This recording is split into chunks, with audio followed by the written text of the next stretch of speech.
everyone, and welcome to Talking Villanova Football. Head coach Mark Ferrante. I'm Steve Pannone. We're coming to you live from the Inn at Villanova University, located at 601 County Line Road in Radnor.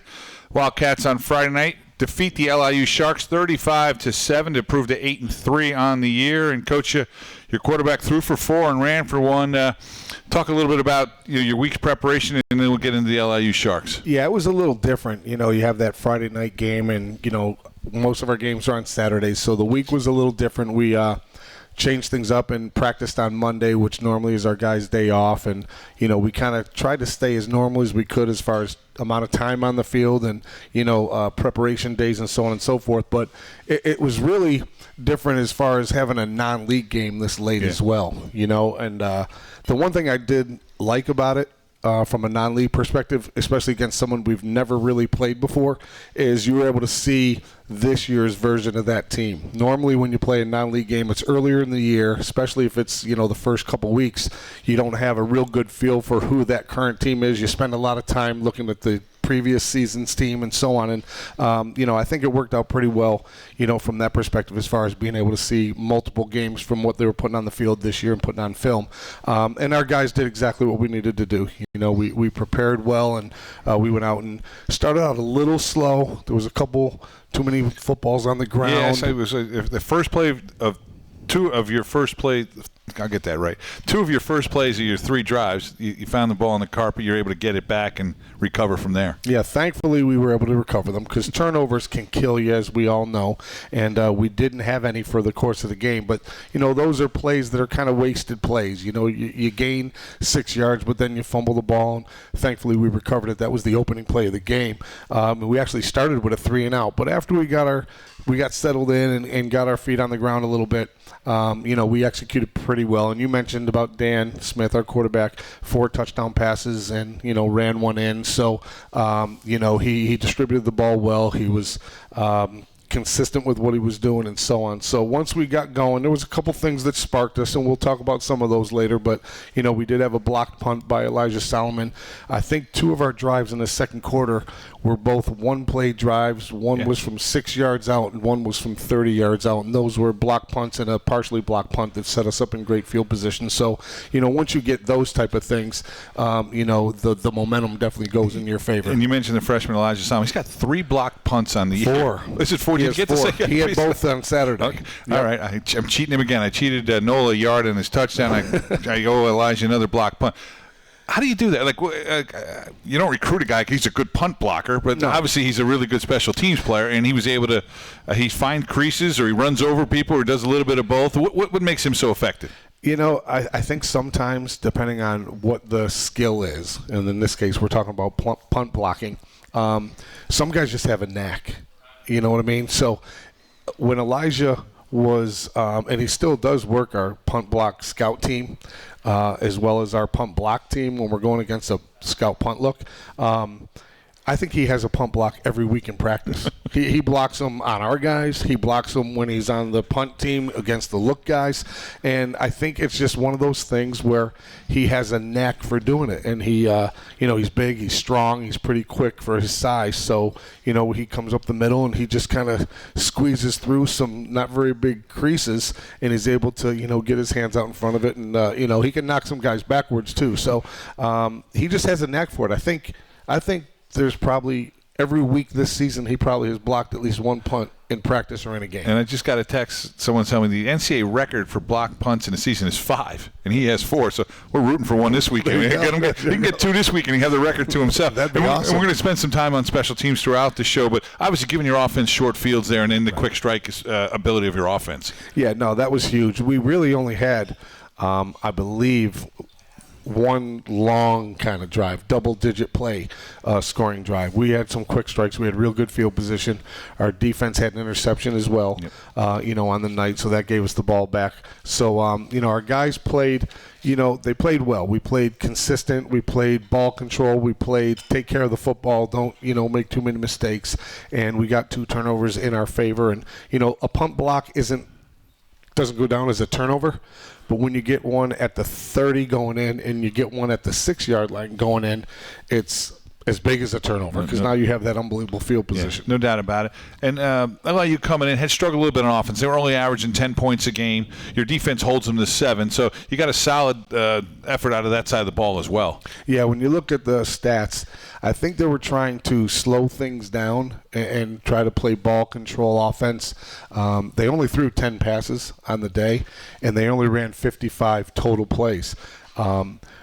Conversely, we only ran 55 total plays. So, like I said, when you have a one play from the 6 and you're kicking off the next play and then the play from the 30, we didn't have – they had the ball for, I think, over 10 minutes of the second quarter, but we scored the 2 touchdowns, and it was that field position we talked about. So I think that was their plan coming in, try to, grind it out and keep us off the field, but we were able to have some quick strikes and some big plays, and we were able to get the points. And it was 28-7 at halftime. I think we held them to under 200 total yards.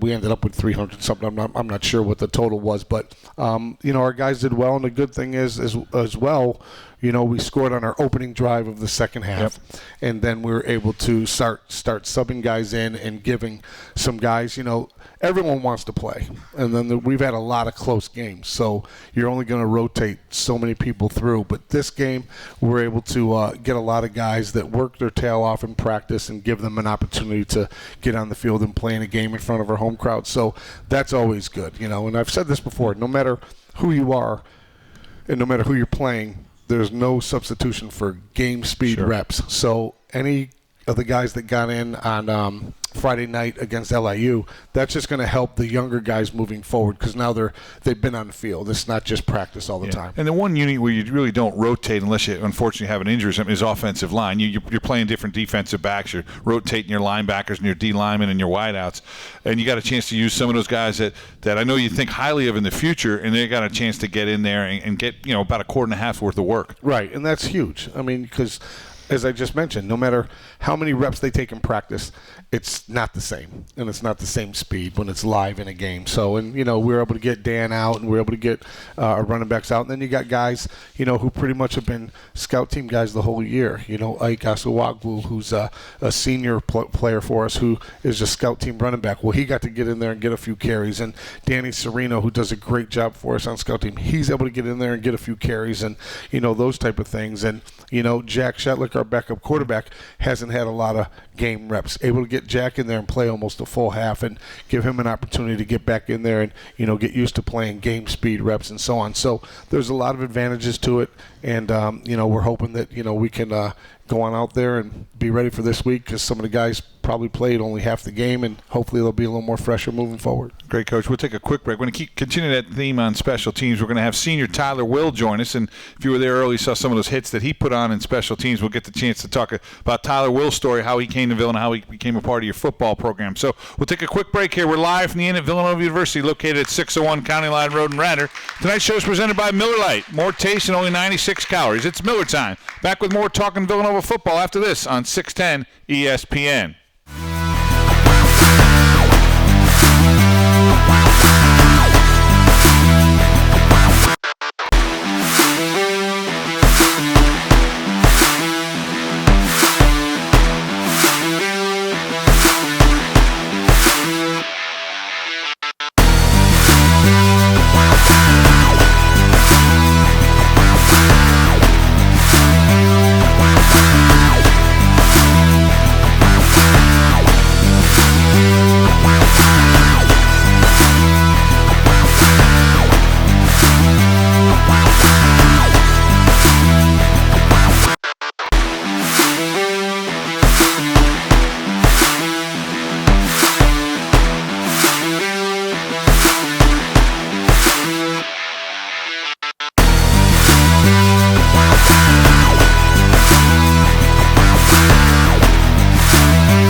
Welcome back to Talking Villanova Football. We're live from the Inn at Villanova University, located at 601 County Line Road in Radnor. Tonight's show is presented by Miller Lite.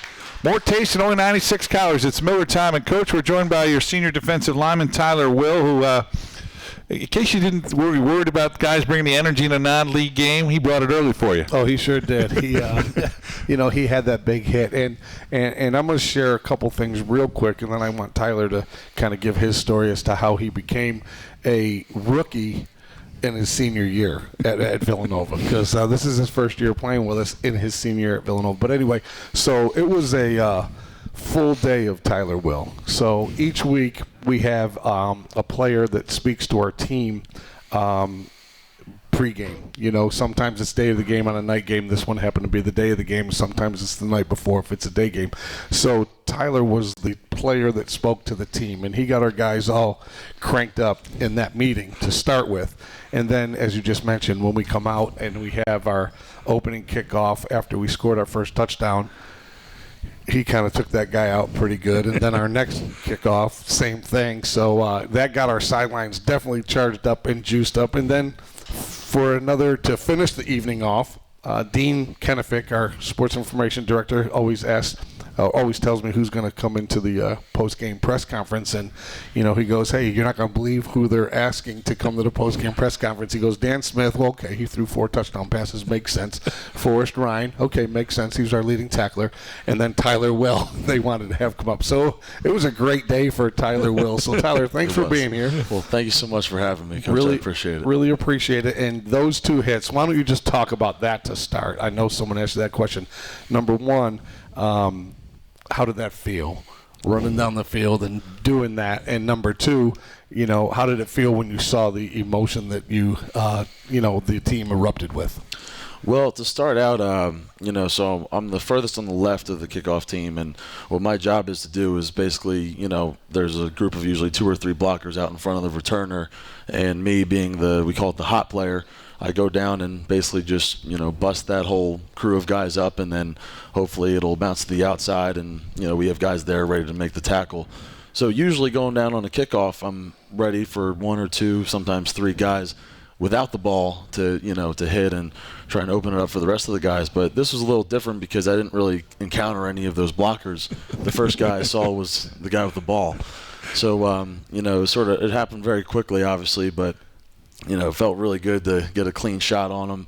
First kickoff, and big hits always get the guys fired up, as I mentioned in the post-game press conference. But then to have a second opportunity, to do that same thing again, for whatever reason, I came down clean without anyone, trying to block me and kick me out. And, it's a great feeling because, I look to make any sort of impact I can on special teams, and, making a big hit like that, getting the guys fired up is, one of the best things I can do for the team. So it feels really good. And then for those that were there and those that saw the game, their next 3 kickoff returns, they ran the other way. they didn't run toward Tyler. And, I was shocked because he's produced on this team throughout the year. And to have no one even attempt to block him didn't make a whole lot of sense to us, but we were happy it happened that way, and Tyler did a great job. So Tyler, why don't we talk about, okay, so you're a senior this year. Yes. Right? And this is your first year you're in our program. So why don't you start with high school, where you played ball, and then, I guess we'd all be interested in what you were doing the first 3 years while you're a student here at Villanova. Well, I'm a local kid. I grew up in Malvern and moved actually down the street for high school, down right across Ithan Avenue down the road. And I went to Haverford School, was my main high school, but I also went to Episcopal Academy. And that's where I played high school football with Coach Fairley over there, who I didn't actually play with him, but D. Will Barley, our freshman running back, went there as well. So I played with D's older brother. So I went to high school there, and initially I committed to play lacrosse at Penn State, and that took me there for my first semester of freshman year. And from there, it just wasn't a great fit academically, and my older brother went to Villanova, and I knew a lot about the school, and so I thought this would be a great place, to try to go to instead. And so I ended up transferring there my spring of freshman year. And I had a few injuries and family situations going on. So the first couple years of my time here at Villanova were, Just a bit. I had to deal with some personal things. I busted up my kneecap, so I had to deal with the surgery and getting a couple screws put in there. So a lot of extenuating circumstances, out of my control. But, basically I came to, it was junior year, and I was actually in Spanish class with former running back Aaron Forbes. And, he's a really good friend of mine, and we started talking. And, when you are originally going to play college sports and then you don't get the opportunity, there's something that kind of sticks with you that, you might not think about it all the time, but it's sort of, you have that edge that you just want to get out there and compete. So, talking with him, talking about, there's still time, and, maybe in some kind of crazy way you could, get a chance to get, to come into the football office, talk to the coaches, and maybe, make something happen.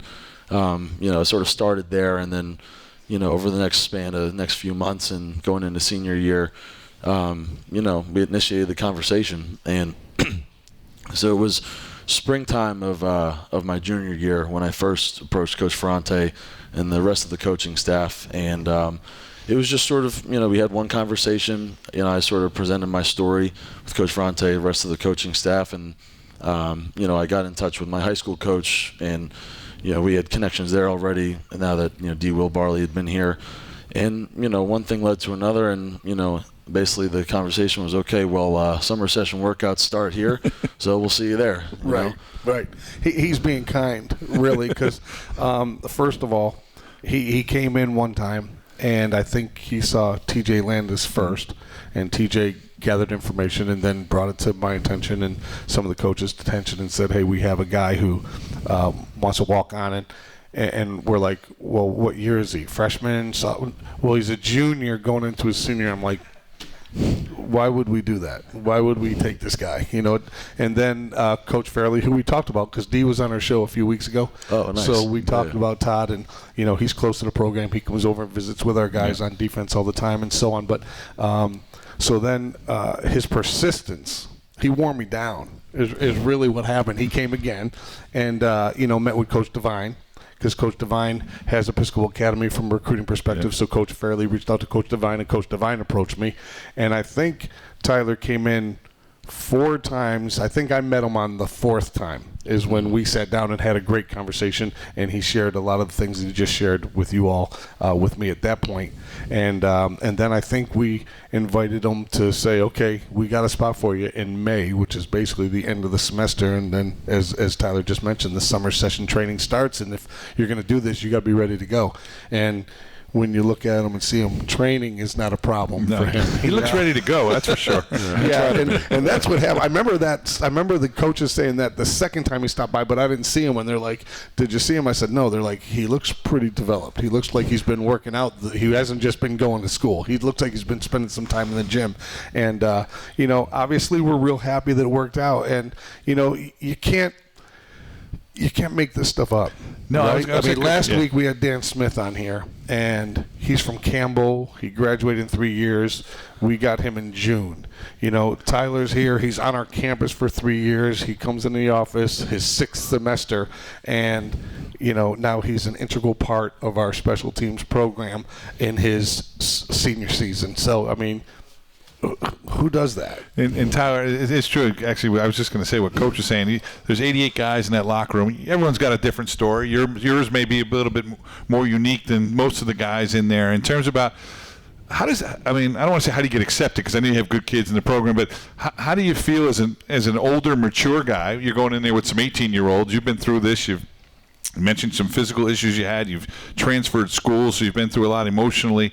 And how do you, assimilate yourself into that group? Well, so it was thankfully a natural transition, being that, we started out with workouts. And, when you get a bunch of, fired up, college-age guys working out, usually it's pretty easy to, form a bond. And when you're the strongest one in the group, it's easy to fit in. No one wants to mess with you anyhow, right? when they see him throwing the most of the walk-ons that come in are like 175, right? Coach, I want to play middle linebacker for you. And then they see what he's doing in the weight room. So he first indoctrinated himself into the team in the weight room, which looks like is a good spot for him, right? Yeah, that may or may not have helped a little bit. And I did know a couple of the guys beforehand, so it wasn't a total stranger. But going from June to July and then right into camp, and by the time camp started, I pretty much knew everybody by then, but was still sort of felt like I was kind of easing my way into the program. And once camp started and you spend all those long hard days together, I mean, you can put anybody in those rooms and you're going to form a tight bond. But this group specifically really went above and beyond anything I could have ever expected, to be so gracious to kind of bring me in with open arms. And that's something that I'm truly thankful about, because as I mentioned before, my time at Villanova earlier on was just a little unorthodox, just starting to try to figure out, my way around campus and dealing with other things. So, we talk about 88 strong all the time. And for me personally, I mean, it's something that I'll cherish for the rest of my life, because this is truly, a family of mine that, when I didn't really have much else to show for here at this school, I mean, they really brought me in, and, 88 strong is who I am, and that's something I'll always be thankful for. And of course, once the season starts and you start, blowing guys up on kickoff, and, by then it's like, it's a very natural transition. So I'm thankful all those guys were so generous to bring me in, and, now it's, I got 87 best friends on campus. It's pretty cool. And it sounds like I'm going to have to write Aaron Forbes a thank you note. Darn right to get him to talk him into coming in and visiting us in March, the middle of spring practice. And then the other thing I didn't mention earlier, so TJ asked him to come back, give more information and so on, and then Tyler showed up. We're in spring practice in March, not the warmest of climate in March, and he sat out in the bleachers the whole time watching practice just so we could have an opportunity to talk with Coach Devine and then, cross paths with me again and so on. So, like I said, his persistence definitely paid off, and it's paying us huge dividends right now, which is awesome. Well, Tyler, it's a great story, and as Coach used the word, and perseverance and persistence, and wish you the best of luck Saturday against Delaware. You can blow up a couple of blue hens for us. Absolutely. I certainly plan on. Thank you. We're going to take a quick break, and we'll be back with more. We're live from the Inn at Villanova University, located at 601 County Line Road in Radnor. Tonight's show is presented by Miller Lite. More taste and only 96 calories. It's Miller time. Back with more talking Villanova football after this on 610 ESPN.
back to Talking Villanova Football with head coach Mark Ferrante. We're coming to you live from the Inn at Villanova University, located at 601 County Line Road in Radnor. Tonight's show is presented by Miller Lite. More taste and only 96 calories. It's Miller time, and Coach, we're joined by one of your former players. Since Delaware Week, we can maybe get a little perspective from someone who's been through these wars before. He's been there, yes, no doubt. It's Hezekiah Lewis, who was also a professor here at the university. You'll touch on that in a little bit. Played at Villanova from 95 to 99, was team captain in 1999. Led the Wildcats in interceptions in 1998 with 5.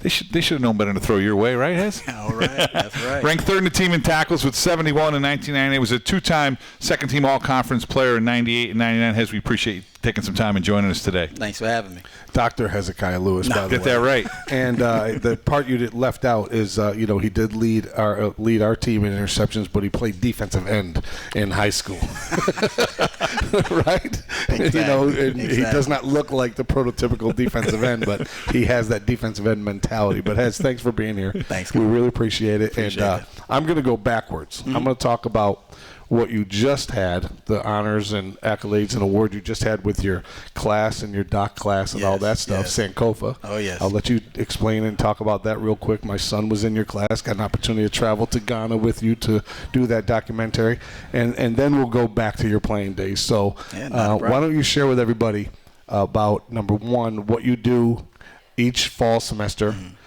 This one was not this most recent fall, obviously, 2 falls ago, and it's called Sankofa, and what honors and awards your class has won due to that documentary. It's been an amazing journey with this film. So I teach a social justice documentary course, and every year we take students to a different country, and we make a film that evokes positive social change. And this year we actually came back from Tanzania recently, working with the Chris Long Foundation about clean water and water wells. And last year we were in Ethiopia talking about women in health, and the year that your son was in the course was Ghana.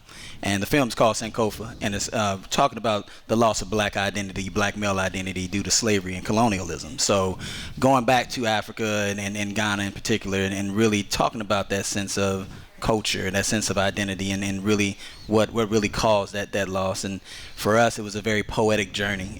One of the most visually amazing films I've ever seen that these students actually put out. And what's so unique about this course is pretty much all undergraduates, and they're competing against grad schools and other film schools all across the world, all around the world. And they actually won a Student Academy Award, and it was the first one in the history of Villanova. And it was just such an amazing experience because Ghana's in my heart, Ghana's in my soul, and it was so good to see these students who are really bonding. It's still a tight-knit group today to really take on that challenge and talk about something so deep and so just, it's almost a taboo to kind of talk about race at times, and especially in this climate. But it's a film that's right for the time, and it really challenges not only black folks to really look back and go back, and the Sankofa is about going back and fetching and going back to your past to really understand your future.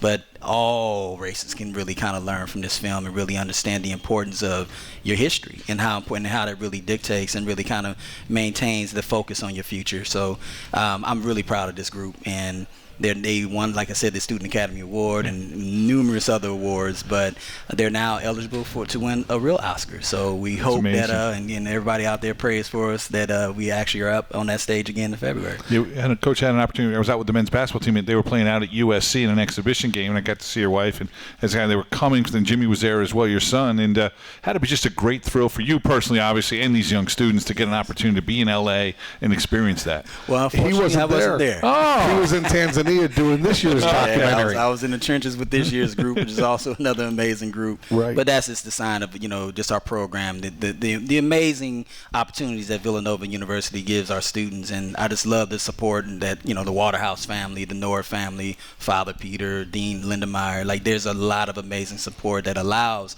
our students to go out for 2 weeks and actually immerse themselves in another country and really try to find those amazing stories that people sometimes just don't get a chance to hear. And that's what I was going to say. They do it in the fall, and one of the weeks is fall break, so they don't miss any school, but they go for 2 weeks. Yes. And they do actually miss a week of school from other classes and so on. Mm-hmm. And that's when you do all the filming and really kind of put the story. And then, correct me if I'm wrong, in the spring, is when you put it all together. Oh yeah, Edit so the first half of the first semester is a 6-credit course, and that's all about the production and preparing for the post-production process. And then the second semester is a 3-credit course, and that's where they're preparing for the premiere of the film, but also the conference that has themes that relate to the actual film itself. And then you showed your premiere down in Philadelphia. Yes. At a facility down there. WHYY.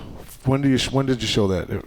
That usually is in April, like Okay. late April. Okay. So, and we had probably well over 400 people at the premiere. And then my big question is, how does it go from a 400-person showing premiere to winning an award, winning an Academy Award? How does it enter into that? Tell us how many other entries there are that they had to beat out to win what they've won to this point and then be eligible for an actual Academy Award. Yeah, that's a great question. I mean, it's a process. Usually they submit to different festivals, and it takes like 6 months to kind of figure out what festivals you're in. And in this process, in particular for the Oscars, was they had to beat out over 1,500 other film submissions. And like I said, it's not 15 other just undergraduate programs. We're talking they were actually up against the University of Berkeley and Columbia, their journalism programs, and they beat out some pretty stiff competition and amazing films, and that film can stand up to any film that I've seen so far, and I'm just really, really proud of these students. So. And it's pretty wild because, as you mentioned, you guys were out. Men's basketball was playing USC when they were at the show, and there's a bronze, silver, and gold winner. Yes. And the gold winner is the one that has an opportunity to go and earn the Oscar with the regular Academy as a Student Academy Award. And you don't know if you've won the gold till you get there. Wow.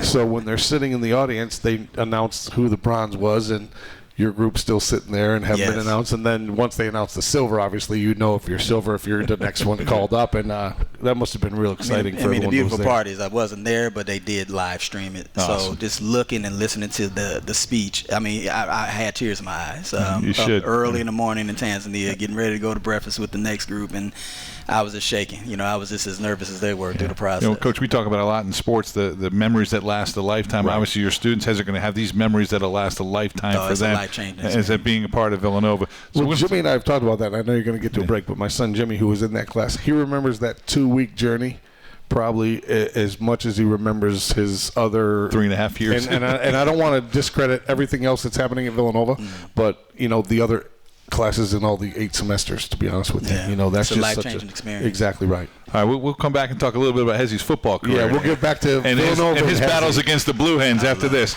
So we're going to take a quick break. We're live from the Inn at Villanova University, located at 601 County Line Road in Radnor. Tonight's show is presented by Miller Lite. More taste and only 96 calories. It's Miller time. Back with more talking Villanova football after this on 610 ESPN. Looking for a cool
Welcome back to Talking Villanova Football. Head coach Mark Ferrante. We're coming to you live from the Inn at Villanova University, located at 601 County Line Road in Radnor. Tonight's show is presented by Miller Lite.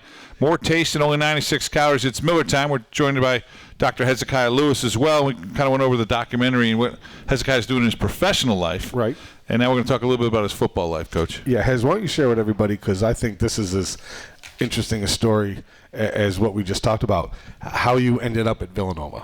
You know, first generation college person in your family and so on. And why don't you just give everyone a real general background as to where you're from, how you came about coming here, and a little bit of that. And then we'll talk about, you know, when you were here playing and becoming captain in '99 and so on. Yeah, I mean, for me, I always tell everybody, Villanova pretty much saved my life. I came from a place called San Bernardino, California, which at one point was ranked #1 place not to raise your child. You know, it was a very eye-opening experience growing up and really kind of survival of the fittest. And you know, being in a single parent home, and my mother being my role model, my hero, she was everything to me. But she really kept me on the straight and narrow when it came to focusing on education. That was really big for her. So when I went to and started out at one of my high schools, they told me I was too small. You know, I was about 157 pounds actually when I got here, playing defensive end in high school. But I was a little crazy. You know, I wasn't afraid to go head to head. But that was everything I learned from home app. I call it my street that I grew up on, and all my buddies that were my brothers. And it just really was a place that really focused. And the reason why I have so much grit is because of San Bernardino, and I love that place to death because I never would regret growing up there. I think it taught me everything that I know now.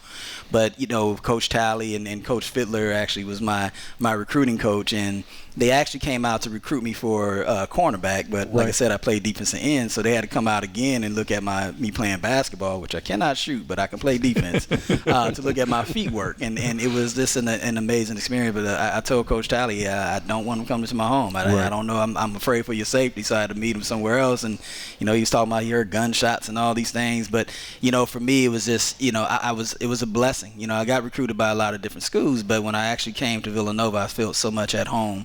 I feel this sense of community. I just feel like this is for me, and I needed to do this for myself and really get out of there. But at the same time, I actually had a daughter at a very early age. My freshman year at Villanova, I had a little girl, Hezekiah Lewis. She was something. I always say she was my inspiration as well, because she really honed that focus for me to actually do more, and I understood that it wasn't about me anymore. It was bigger than me. So being a freshman dad, it was a hard transition. Coming out here and then seeing snow for the first time, or playing the snow for the first. I mean, black ice. I didn't know what that was. So it was a very kind of cultural, awareness, but also it being, West Coast coming out. And at the time, we actually had a lot of Californians on the team. Right. We had the same amount of Pennsylvania players and California players, but it was just, for me, Villanova was like I said, it was so much like just a family and a community, and they really took me in, and I don't know why, but I was dying to play right away, and being 157 pounds, I knew I wasn't going to start right away, so I redshirted. And Coach Drayton at the time came and helped work with my speed, and I was like scout team running back, so I fought a lot. I mean, I fought people that were 250 pounds and above. That was my kind of boxing ring in the locker room. On his shoulder. I got Coach kicked out of practice. Kicked out a lot of practice, but it was, Coach is an offensive guy, and I saw a big fullback coming at me. I'm gonna smack you in the face. I'm not gonna let you run me over. But now y'all, the players now, they don't hit anymore, which is crazy. I think that's a little insane. different. I love how they talk 20 years removed, and they still want that fullback. Right. But they saw the fire in me, and I think that's what, for me, I was like, I really love football. I really love playing. I've been playing since I was 8 years old, but that's something that really, I say, football really changed and saved me and made me into the man I am today. And talk about all your stuff you did in the classroom. I mean, he has his doctorate. It's Dr. Hezekiah Lewis. He teaches here. Not a doctor. I'm an MFA. I love people call me doctors, but I have my MFA, which is a terminal degree as well. But it's letters after your name. It's a lot more than that guy. You know what I mean? No, but when I got here, it was, education was very important. I wanted to be I guess a orthopedic surgeon at the time, and I took a bio class in summer school, saw blood, and I was like, not for me. So kind of changed my major really fast, and I got into the arts, and I took 21 credits every semester. I had 2 majors in communication and sociology, 3 minors in Africana studies, business, and theater. Theater became my love. Father Peter really changed my whole perspective of school, and I auditioned for a play called Once on This Island my sophomore year, and I got the role. And we had to make a deal with the football team that because our spring practice, our spring game, and our opening night was at the same time, so we had to change the time of the spring practice down a little bit so I can go to the play. And I ran straight from practice and literally ran right to opening night. Didn't even shower, but every spring that was my time to actually be able to be involved with the play. And here I am, a football player on stage with my shirt off, running around singing and dancing. So I kind of bucked all the stereotypes that they had out there. Coach Talley must have known Father Peters was going to be president, so he moved the thing around to make sure. He wasn't president at the time. He wasn't. So from that point on, I graduated in 3.5 years, got my, and then went on to get my master's in theater. So I got a presidential scholarship. So I was able to get a football scholarship back and actually played on the presidential scholarship, and got that, in 2 years, my MA in theater, and then, taught for 2 years as an adjunct. So I was teaching my friend. I was teaching at 23 years old. So I was teaching some of my buddies. Right. They didn't turn in assignments. I didn't give them a good grade. So, but then beyond that, it was I got my MFA at UCLA, and been here ever since. About going on 12 years full time. You didn't think you'd be here that long when you first came out from Cali, did you? Not at all. But I just love the environment. I love what they do for the students at Villanova. Do you love the snow and the black ice? Not quite. I can't get used to that yet. I mean, haven't gotten used to that yet, huh? It was like, it was a little bit cold today. I got my North Face jacket, but that keeps me nice and warm. But like Coach tells our guys all the time, especially when they come in as freshmen and sophomores, you're going to meet your future wife here. He did, right? Yes, I did. Right? It's crazy. He always said, I kid you not, I was sitting there like, this man is crazy. I'm not, my wife here? No. But I met my wife at Villanova. She was on the track team, Leisha Lewis. It used to be called Leisha Rare. But I proposed to her on the 50-yard line. Awesome. At Villanova, and we actually got married. At I can't say the place because it was a secret location. But we had our reception in the Villanova room. We have a beautiful young boy. Hezekiah Lewis the fourth. Baby Heads we call him. Can't call him Baby Heads anymore. He's 4. But it really has changed my life. And my daughter actually graduated from Villanova. Right. My sister, Jasmine, she graduated from Villanova. They both work for the football program as well. Both doing very well in California. So Villanova's in my blood. It's my family. So let's just talk before we have to go to another break. Steve's probably going to cut us off here in a minute. But 1999, your senior year, and you're captain of the team. And big rivalry game coming up this week for us against Delaware. That game there, we were talking about it before you came on the air. The Delaware game of 99, when Hezzy was the captain, we were down 21 points going into the fourth quarter. Yes, sir. And we had 3 block punts, all by one guy. Wow. Not Elijah Solomon. Obviously, he wasn't there then. Reggie Danich. Yes. Reggie Danich, who's a good friend of yours. Oh, yeah. Blocked 3 punts in the fourth quarter for us to tie the game up. And then I'll let you pick it up from there. Well, they were going for their kind of a winning drive, Delaware. And one thing, we cannot lose to Delaware. That's like, I don't care how we 0-9, we cannot lose to Delaware. Going for their kind of winning drive, and I picked it off and ran it back into field goal range. Right. Unfortunately, we missed the field goal in overtime, but for our first play on offense in overtime, we actually Duke actually ran it in for a touchdown. We won. Right. But Delaware is like, there is no other rivalry. Like I despise that place. That's how. And still to this day, I kind of get. But at the same time, it was such a rich rivalry, and just kind of there's nothing more and nothing that feels better than than beating them, right? But also that's why, I think they started putting that game, the last game of the season, because I think when I first started playing, it was never the last game. But I'm glad that Battle of the Blue has become a thing. And but Delaware, I don't care what your record is. Did you beat Delaware? Is the first question I asked. There you go. You gotta love it. And you had a chance to see this year's group of Wildcats at all, Hez? I have. What are your thoughts? I'm very impressed. And it was an exciting year for me because our quarterback at the time was Chris Bowden, and he's also a California guy. So seeing him and this, I was so happy to see that he's on this staff now, and just to see his signature on this team. And I love just the passion that he has for the sport. And and I have a lot of the guys in class. I used to get a lot of the guys over the summertime, and just seeing them on the field and the passion. That kind of 88 strong, it's amazing. I mean, that whole idea of Tap the Rock. I did a documentary back in the days, which is actually airing on Saturday at 4 p.m. on NBC Philadelphia Plus. But it's for me, just knowing the history of this place and seeing just how tight knit this group becomes, from year after year after year, and seeing this man now take over the helm. I mean, I'm just so amazed just by just how powerful and just how, once again, how tight-knit and how that community system is still there. And I see that on the field. And unfortunately, I know those kind of middle of the season, those 3 losses, I was kind of heartbroken as I was out in Tanzania when that comeback victory and over homecoming. But just seeing how you guys has persevered through the Richmond game and, the last game. And, I know that they're going to be fired up for this game. So Hez is not allowed to leave the country before Saturday.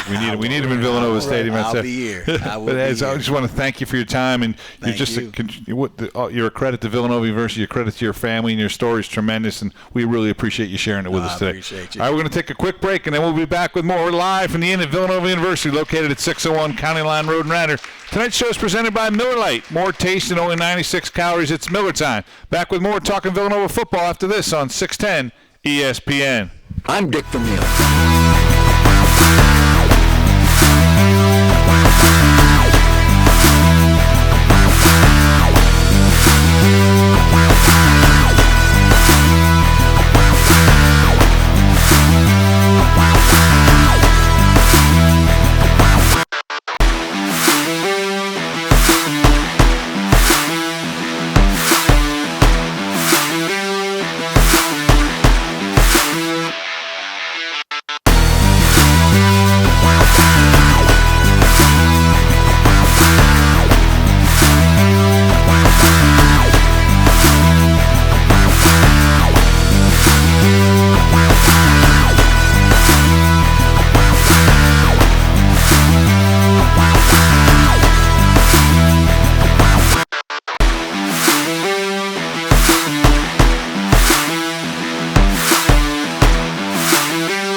Back to Talking Villanova football with head coach Mark Ferrante. We're coming to you live from the Inn at Villanova University, located at 601 County Line Road in Radnor. Tonight's show is presented by Miller Lite. More taste and only 96 calories. It's Miller time. And Coach, we had Hezekiah brought it up a little bit. You got a rivalry game. You got a trophy at stake. You got all that good stuff going on Saturday. 1 o'clock at Villanova Stadium. The Blue Hens come in 5-6, but coming off a pretty good win over Stony Brook, 17-10. Yep. It looks like they've been pretty solid defensively. They've been running a couple of different quarterbacks out there. Let's start defensive, which seems, I guess, on paper to have been the better side of the ball for them, at least throughout most of the year. Yeah, they have some really good returning players. They have Cam Kitchen up front, who's a good defensive interior lineman, and I think most of their experiences in the first 2 levels. They're a little young in the back end right now, but they play, like all the CA teams that we play against. They're going to be fast. They're going to be physical. They have good size in the interior part of their defensive line. Their linebackers fly around, and last week's game, that Stony Brook game, one of their linebackers intercepted a pass and ran it in for a score in the opening drive of the game, which kind of got momentum going in their favor. So, they're going to be a typical Delaware team that we see every year when we go in and face them. You walk out a pre-game warm-up, and you look at the people that they have, and you look at how they look physically and how they move around and so on, and you're always impressed. And I know the record isn't where they want it to be this particular year, but, they are playing a lot of young guys. They did graduate a good number of guys from last year, but they do have some pretty good experience back. And, as we talked about before, it's going to be it's a rival game. And Hezzy mentioned it when he was up here, Villanova versus Delaware. You don't worry about what the records are of either team. It's going to be a battle. Yeah, and you guys know from the last couple of years, they came in, with a little bit better record than you guys did, and they were maybe on a playoff spot, maybe not, that kind of thing. So roles a little bit reversed this year. They're going to try to take that psychology. Hey, we can put a let's put a damper on Villanova's year by coming up here on the road, go to Villanova Stadium and get a win. A little bit of a different approach in the last 2 years since you've been the head coach with these guys. Yeah, as you said, it's kind of a role reversal kind of thing. They're playing really for a little more than what we were playing for. Our games the last 2 years were pretty much pride games and rivalry games, and we wanted to try to go out and win that game just because it was the Delaware game, and that's how we kind of approach it.